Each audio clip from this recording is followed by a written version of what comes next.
এই মিছিলে গুলি করো অনুমতি দিচ্ছে।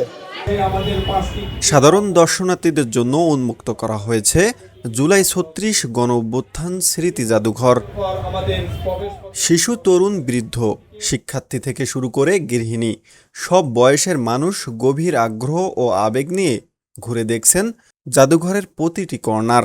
আর যেন ভবিষ্যতে এই বাংলার মাটিতে, বাংলার ইতিহাসে যেন এইরকম ফ্যাসিস্ট সরকারের জন্ম না হয়। পাশাপাশি শেখ হাসিনার ১৫ বছরের শাসন আমলে আয়নাঘর নামে পরিচিত গোপন নির্যাতন কেন্দ্র, ভয়াবহ চিত্র বিভিন্ন ডিজিটাল মাধ্যমে দর্শনার্থীদের সামনে ফুটিয়ে তোলা হয়েছে।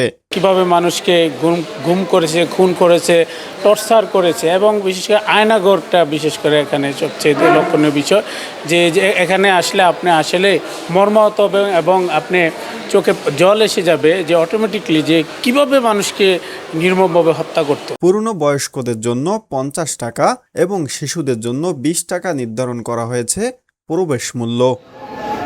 জাদুঘরের মূল প্রবেশ পথের পাশেই জুলাই মেমোরিয়াল, সেখানে খোদাই করা হয়েছে শহীদদের নাম। এর পেছনে ২৫০০-এরও বেশি শহীদের স্মরণে নির্মিত প্রতীকী কবরস্থান রয়েছে। শহীদ নাফিসকে বহনকারী রিকশা, সাজাওজানে ঝুলন্ত আন্দোলনকারী এবং সাইকেল মিছিলে অংশ নেওয়া শিক্ষার্থীদের প্রতীকী ভাস্কর্য, যা আন্দোলনের স্মৃতিকে জীবন্ত করে তুলেছে। জাদুঘরের মূল ফটকের ভেতরে ঢুকতেই চোখে পড়ে টর্চার সেল, দেয়াল জুড়ে আলোকচিত্র, বড় পর্দায় প্রদর্শিত প্রামাণ্যচিত্র, আন্দোলনের সময় ব্যবহৃত বিভিন্ন সামগ্রী, সংরক্ষিত দলিল এবং শহীদদের স্মৃতি বিজড়িত নানা নিদর্শন। তবে দর্শনার্থীদের সবচেয়ে বেশি আকর্ষণ করেছে আন্দোলনের স্মৃতিবাহী লাল টেলিফোনে শেখ হাসিনার স্বকণ্ঠে বলা নানা কথোপকথন শোনার ব্যবস্থাও রয়েছে।